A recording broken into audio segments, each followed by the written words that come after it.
திமுக வந்து இந்த போலி வாக்குகள் மூலமா தான் வெற்றி பெற்றுட்டு இருந்துச்சு. 2026 திமுக அந்த கணக்குல தான் இருந்துச்சு. அது வந்து இப்ப தவிடுபொடி ஆக்கி இருக்காங்க அப்படின்னு சொல்றாங்களே. போலி வாக்காளர்கள் மூலமா தான் திமுக வெற்றி பெற்றுட்டு இருந்துச்சா? கண்டிப்பா சார். இப்ப அவங்க எதுக்கு எதிர்க்கிறாங்க? இப்ப எடப்பாடி அவர்கள் வந்து வரவேற்கிறாரு இல்லையா, அதே மாதிரி இவங்களும் மத்த கட்சியில எல்லாமே வரவேற்கிறாங்கல்ல. எதுக்கு வரவேற்கிறாங்க?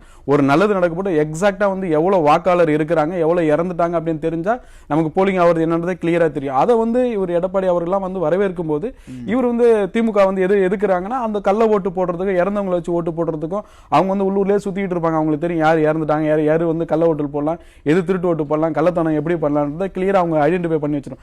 அதை நிறைவேற்றணும் அப்படின்ற ஒரே நோக்கத்துக்காக அந்த மோட்டிவ்காக தான் வந்து எஸ்ஐஆரை எதிர்க்கிறது. இது வந்து எஸ்ஐஆர் வந்து முறையா இருக்கு, எல்லாருமே முறையா எந்த குழப்பமும் இல்லாம கிளியரா போயிட்டு இருக்கு. அந்த வரைவு வாக்காளர் பட்டெல்லாம் வெளியிட்டாங்க. என்ன அடுத்து வந்து நீக்கப்பட்டாலும் திருப்பி ஒரு வாய்ப்பு கொடுக்குறாங்க. அதையா நீங்க வந்து தடுக்கிறீங்க? மக்கள் வந்து எங்களுக்கு கஷ்டமா இருக்கு, இந்த எஸ்ஐஆர் எல்லாம் எங்களுக்கு வந்து ரொம்ப கஷ்டமா இருக்கு, ஏதாவது பிரச்சனைக்கு யாராவது சொன்னாங்களா? அந்த மாதிரி எதுவுமே இல்லை. நீங்க தான் திட்டமிட்டு மக்களை வந்து திசை திருப்பறதுக்கும் குழப்பத்தை ஏற்படுத்துறதுக்கும் ஒரு கலவர பூமியா நீங்க தான் உண்டு பண்றீங்க. யாருமே பண்றது அது ஒரு நிலைப்பாடாவே அவங்க வச்சிருக்கிறாங்க.